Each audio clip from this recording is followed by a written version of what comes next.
Hello, and thank you for joining us. And welcome to Tips for the Transition, the Career Roadmap podcast.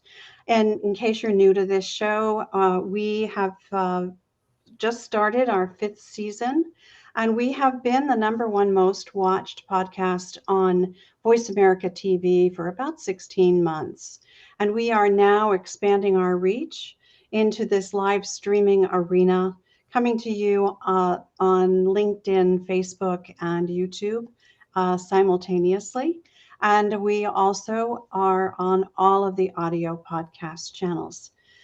I'm Maria Tomás-Keegan, your host. I'm a career and life transition coach, and my mission is to create resources for women to navigate career and life challenges, and to know that they're not alone.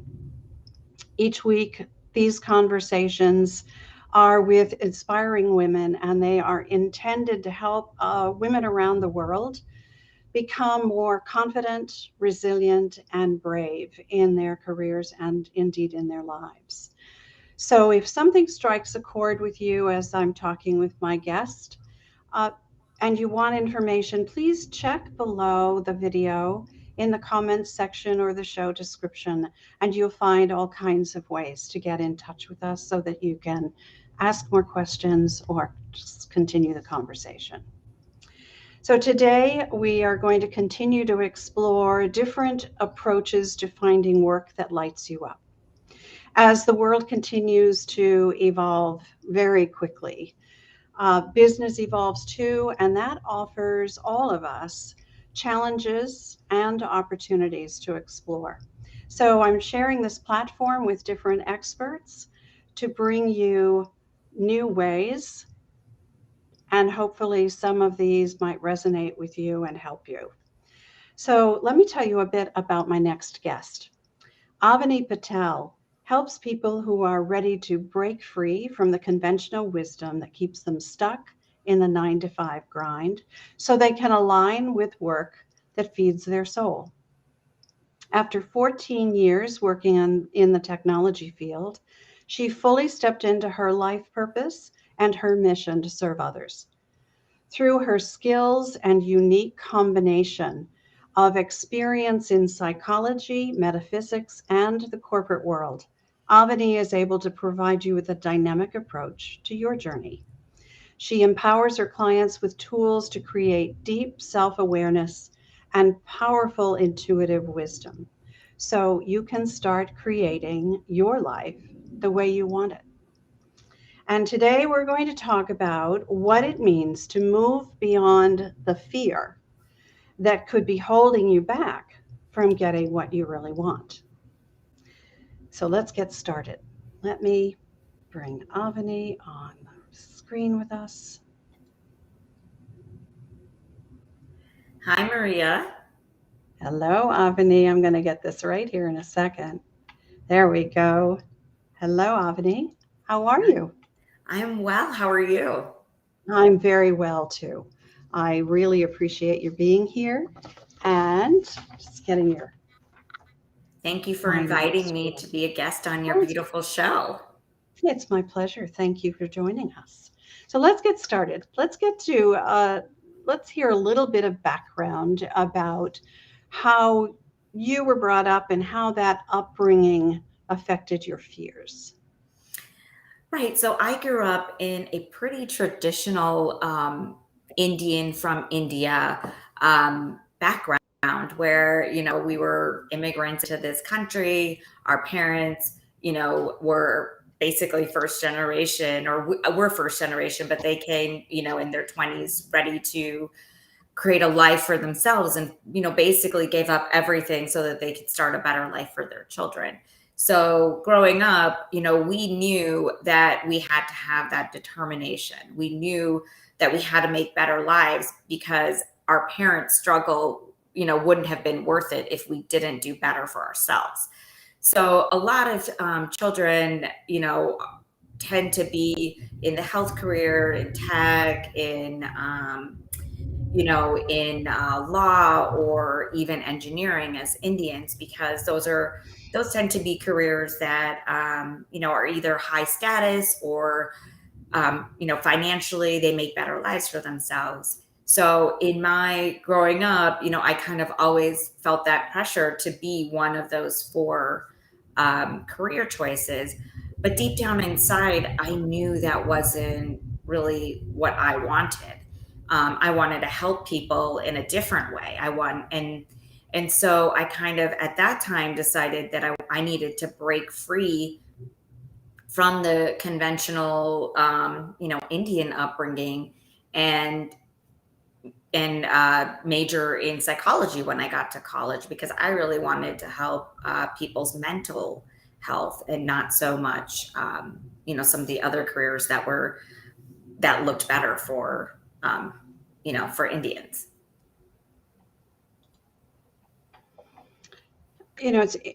Thank you for sharing that kind of cultural situation that we don't all experience as Americans. So it's really interesting to hear what kind of pressure you felt in that traditional Indian upbringing to be one of four things, and then feeling like that wasn't really you or what you wanted. So let me ask you about what your biggest fear was when you knew that you weren't suited for one of those four. What came up for you? My biggest fear was disappointment. Disappointing, whether it would be disappointing my parents, disappointing, our society, our community, other people who thought that I had, more potential, and I was making a sacrifice because I wanted to help others versus something that was a little bit more lucrative. And that was a real fear. I remember announcing to people that I wanted to major in psychology, and it was kind of looked at almost as a joke. And even certainly we've come far, but even today, there's still a little bit of those remnants of it, psychology being a quote unquote an easier major in college. So there is that stigma still, but we now understand that mental health is so important to us. Whereas before, in the 90s, it wasn't taken as seriously as it is now. That was brave. That was brave of you to stand up for yourself and handle all of what must have been a lot of, well, you mentioned it as disappointment, but I'm sure there were other emotions that came up for you. One of them that comes to my mind is maybe regret that you didn't, that you chose something different. I don't know. Was that something that came up for you at all? It didn't come up for me as much, because Okay. I kind of decided that this was the right route for me. Um, and I did get full support from my parents, but I Oh, know my good. mom lovingly did sometimes mention, you did want to go to medical school and become a psychiatrist, but you decided to, give it up. So she would kind of remind me, of the regret that I maybe should have had. And in her, Right. and it really wasn't in a spiteful way, but it was really more just, are you sure that you are doing your dream? And I would just continuously remind her that, yep, I Yeah. stand Good. firmly in my decision. Because I think that at the end of the day, she didn't want to see me struggle. And and it came from that sense of struggle. Okay, so disappointment, fear of disappointing your family, your culture. How did you get over those fears? The biggest way that I found to get over your fears is to really understand your purpose and understand your gifts.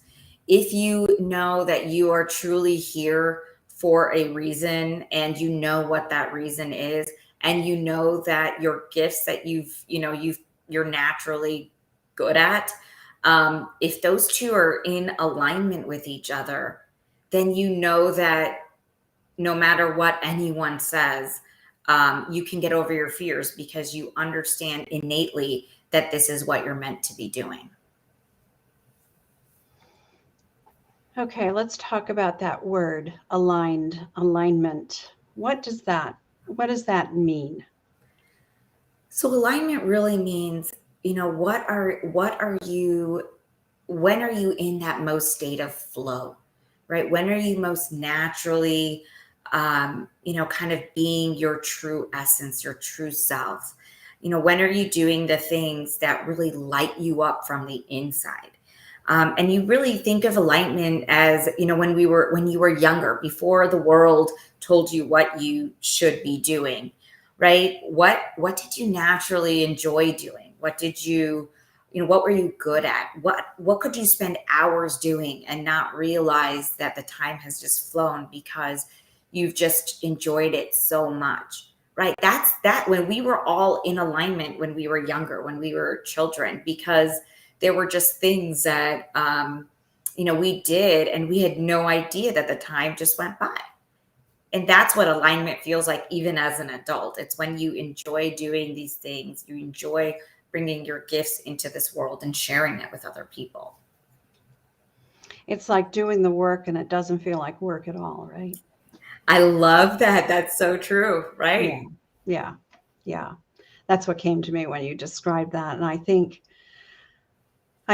a lot of people, a lot of my clients, a lot of the women I talk to are looking for that. They're not quite sure how to find it. That's one of the things I do with my clients as well, is help them find what really lights them up. And it's so important. So tell me, how did you discover your own gifts? So I've had a very long experience in this. So like I had just mentioned, I did study psychology. And then when I got into the workforce, I did social work for a few years because that's, kind of, it tends to be one of the first jobs you can get with a psychology major. So, and my whole plan was to go back and get my master's eventually. Well, in those 3 years, I got married and we decided that we wanted to have children.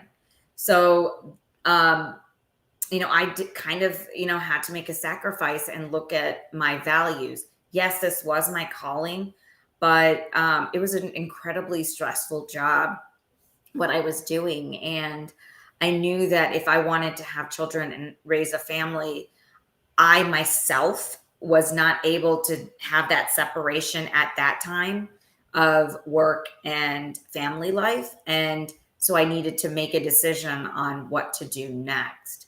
So I left social work, and wanting to help people so that I could go into the corporate world and, have a steadier income or higher income so that I could raise a family.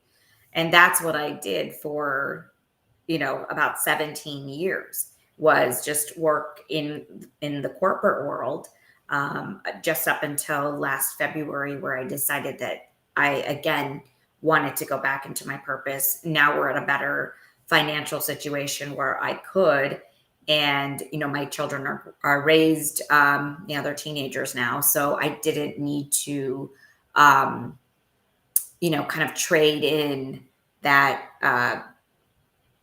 my own pursuits for the financial benefit of the family anymore. Okay, so in the process of doing all of that, what was the discovery part of it? What was in your pursuit to discover your gifts? Mm-hmm. How did that happen? How did that work for you? So I think in that, all since I was younger, I've always wanted to help people. People always came to me for advice. And I feel like I was coaching people even before I was coaching. From a very early age, I did tend to be the person that would just kind of be I felt like I was very heart-centered and just always wanted to, see the best for other people and have better outcomes for others. So I knew that was always inside of me, but I didn't know how to step forward. And that in and of itself takes confidence and courage. When you realize that you have these years of experience under your belt, but we don't always recognize that experience. We don't realize that that's what other people look for. And you come to a point in your life where the knocks keep getting louder. And I started getting these knocks, like different things would happen either in my career, or even in my personal life, where I was starting to lean more towards helping others again versus being in that corporate culture anymore. And it just didn't resonate with me. It started to resonate with me less and less in the last 5 years. And that's when I knew that I needed to take those, look deeper within and find out what are my skills that I can use to help others. What do people want, that I can serve them.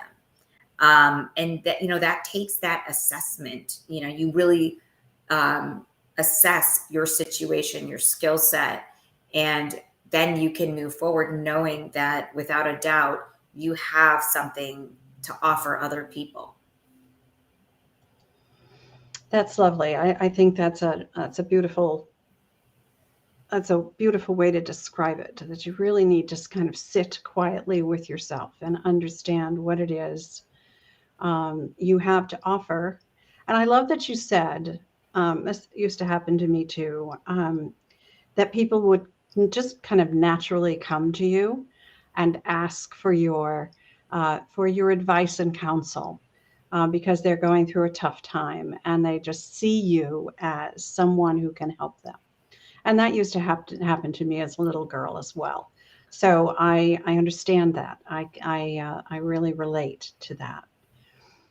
So Avani, let's talk a little bit about how you now teach others to align with their purpose.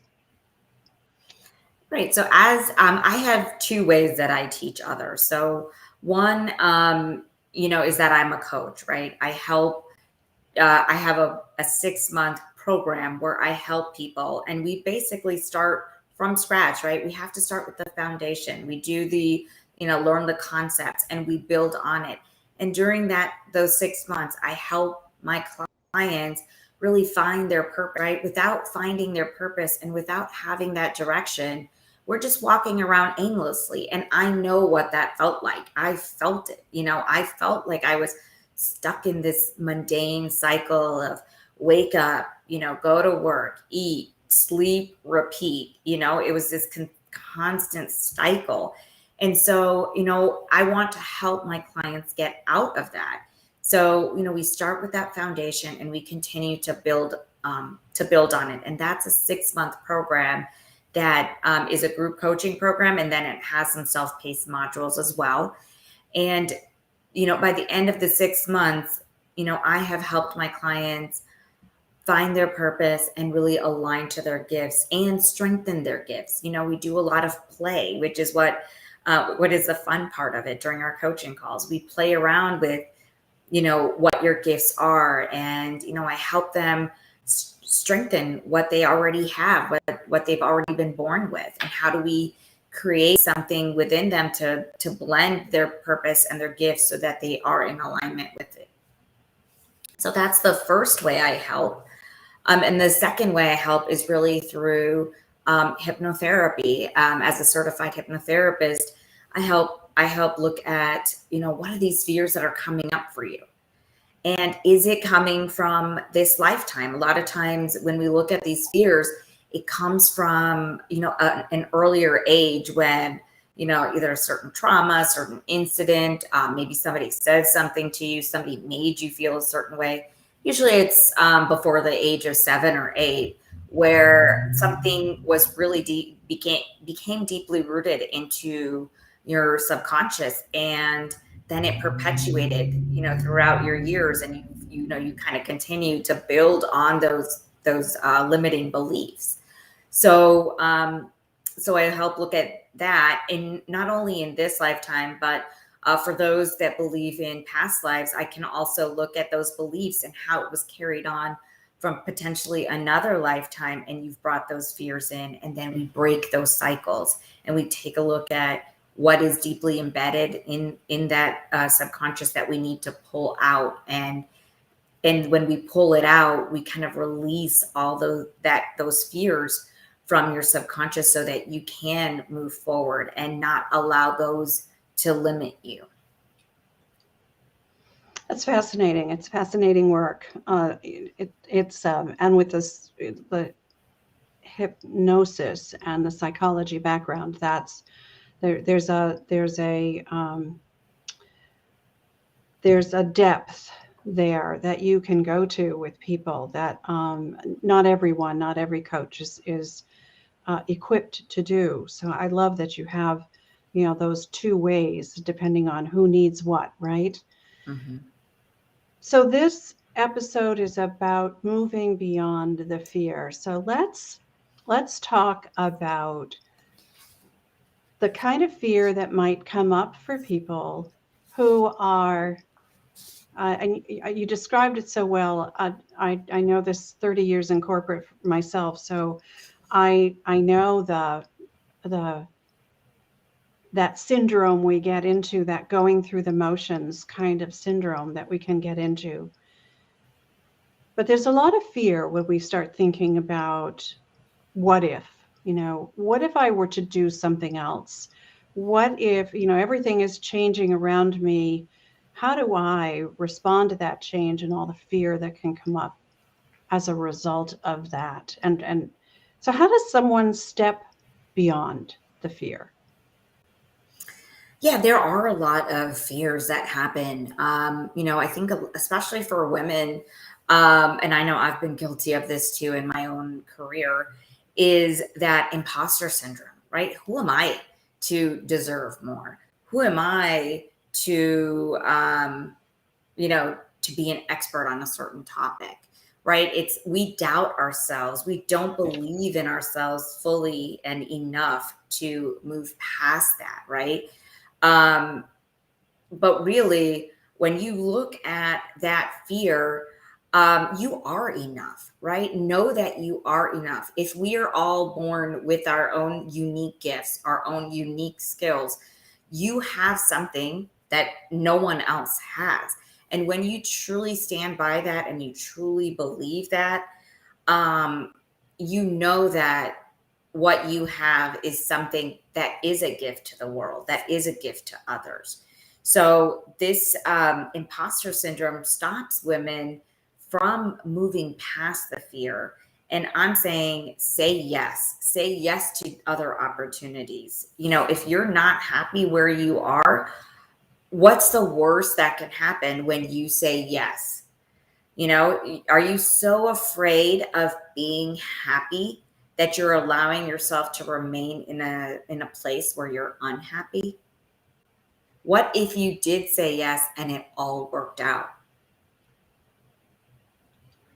Yeah, great questions. Great questions. So, it's a matter of finding ways to firmly believe in yourself that you are, as you said, that you are enough for whatever it is you're aspiring to do. I think it's also feeling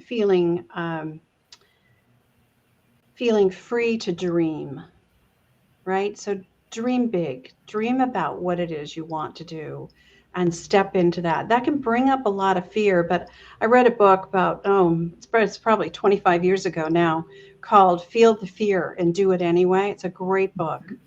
And so anyone who is struggling with the fear, get a copy of that book and go through it, because there are some fabulous practical tips to actually face fear and do it anyway.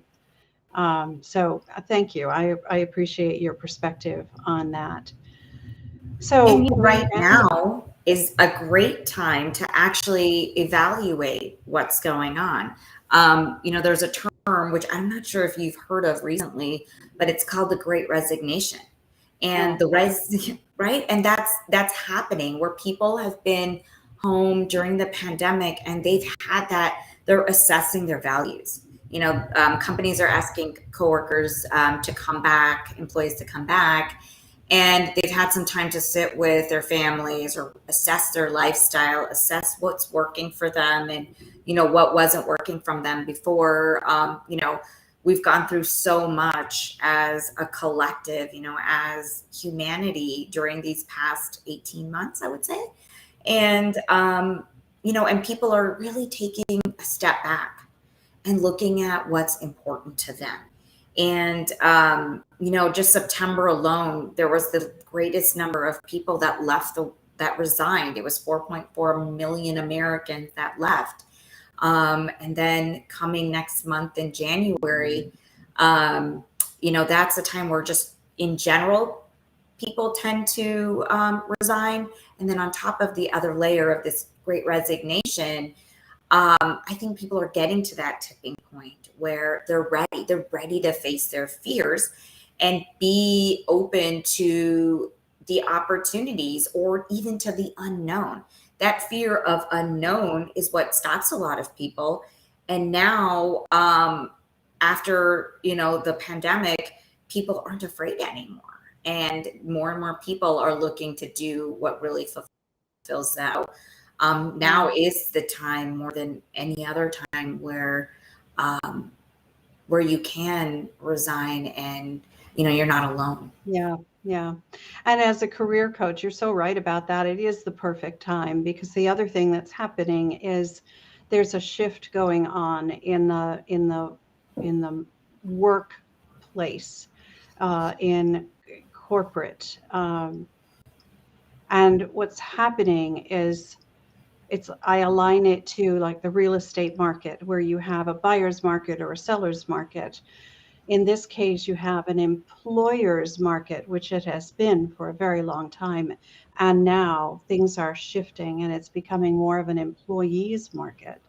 So those people who are struggling in their current situation have an opportunity to negotiate for themselves. If they want to stay in the corporate world, finding the right situation that allows them more flexibility, that allows them, better benefits, that allows them all kinds of things that employers who are now looking for the best talent are able to negotiate with the best talent and get it because they are now willing to uh, to to give more credence to what employees want in order to work there. So I'm seeing that shift as well as a career coach.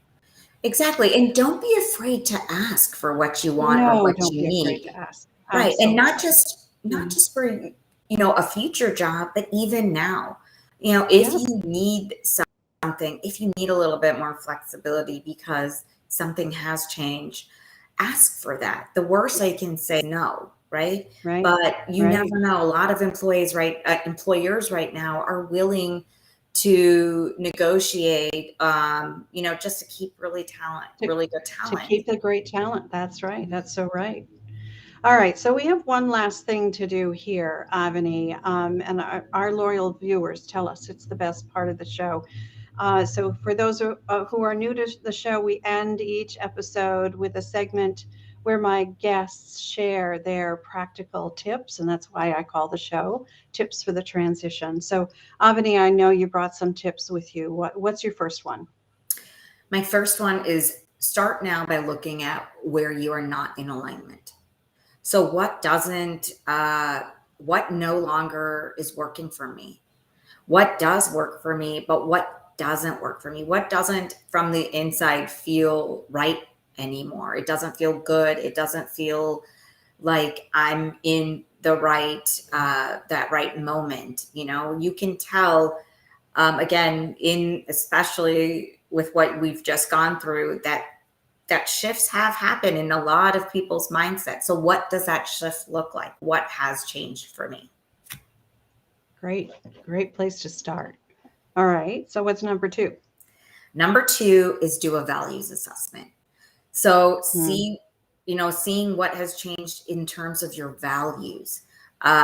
We've seen a lot. This, again, the last 18 months have shown us a lot. And I think all of us have opened our eyes to what's really, really important for us. So maybe when you first started your career, like for me, right, I had to stop doing social work because my value went from, helping people to really starting a new family, and I needed to make money. So when I started corporate, making money for my family was a value for me. But throughout the years, that's now shifted, and now my value is serving others.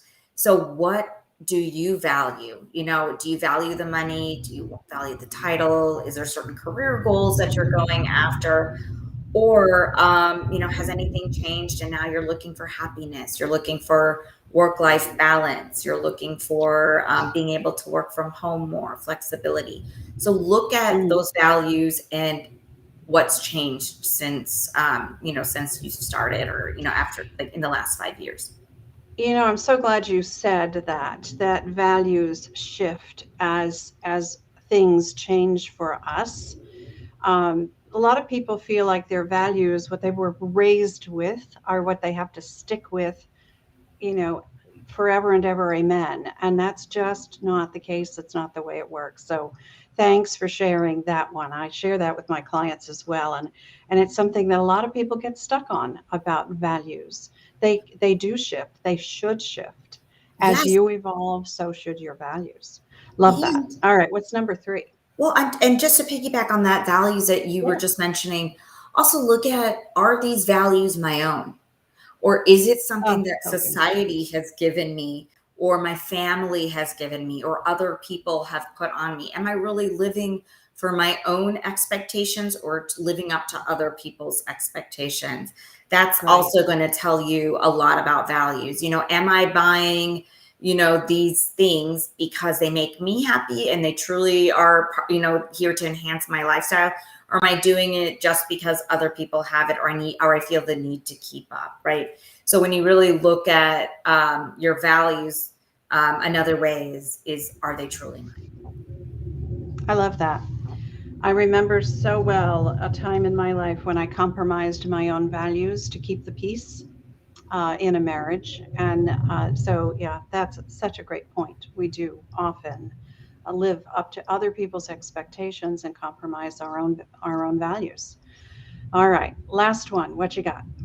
My last one is look at your skills and interests, and how would you market them to where you want to go next. So that's kind of where I was, a couple of years ago, is I knew that I was, preparing to leave, that I no longer was in alignment with the corporate world. But, kind of what I mentioned, how can I take what I'm good at, what I'm interested in, and um, what I know to be true for me, and how can I use that to serve others, or to either build a business, or to move to another role within another corporate job, or, wherever you want to go next. How can I use the foundation that I have now, and what I can bring, take all those tools that you've built, and and how can I use that in my next role? Mm, great point about the transference of skills. So Mhm. you said something earlier about moving into a new role and thinking you're starting from scratch. You're not. You have so much experience and skills that you've acquired and honed and own. So own them. I love that. Yeah, and I think I, as women, we take for granted everything we know. I don't think mm, we always recognize our strengths. And sometimes, you can do that 360 evaluation and ask other people too, what do you look Mhm. at me for? What do you think I'm good at? Some of the people that you Right. trust and are closest to you, because sometimes I don't always think that we tend to look at what we're good at. And I think we overlook some of our biggest strengths. And it's not until someone else brings it to our attention that, that we really recognize that this is a strength of ours. Yeah, I think that's so true. I think that's so true. All right, we could talk about this for a long time because we both love this subject. But we have to wrap our show up for today. So, Avani, I know that there are going to be people who want to get in touch with you, and I'll share again at the end of the show about where all the links are. But tell us the one best place. I think we have your website that we're going to drop to the bottom of the screen here, but tell us what your website is. My website is eternalalchemists.com. And that's kind of like my landing page. It's where it's going to be a little bit under construction, but you can definitely email me, find my contact information there. And then if you want to find me somewhere where I'm the most active on Instagram. So, and again, my handle is at Eternal Alchemists. So you can easily find me there, and I'm posting pretty much every day, sometimes 2 to 3 times a day. 2 to 3 days. So yeah, and I'm always open to you emailing me or direct messaging me. I would love to, if you have any questions, I would love to help you in any way that I can. All right. Well, thank you so much for being here, Avani. I really, really appreciate you sharing your perspective, and I'm sure that it's going to help a lot of people. So thank you. And thank you for having me, and thanks to your listeners for joining us. Wonderful. Thank you so much. And thank you, everyone, for watching and listening. I appreciate that you're a part of this community. As I said at the top of the show, I love creating and sharing resources for women. And as a career and a life coach, I work with women to help them navigate challenging times with more ease and grace. So if something in this episode resonated with you and you'd like to get a fresh perspective, reach out and let's have a conversation. In the show notes below or the comments below, you're going to find all kinds of links to get in touch with Avani and me. Our email addresses, our websites are there. You can find special downloads and trainings and books and blogs and more. And if you would like to continue this conversation, join my private Facebook group called the Career Transition Roadmap. And I look for the link below to get to that. And let's meet again here next Wednesday. I believe it's our time to thrive. So will you join me on that ride? Until next time, I'm Maria Tomás-Keegan, turning transition into triumph.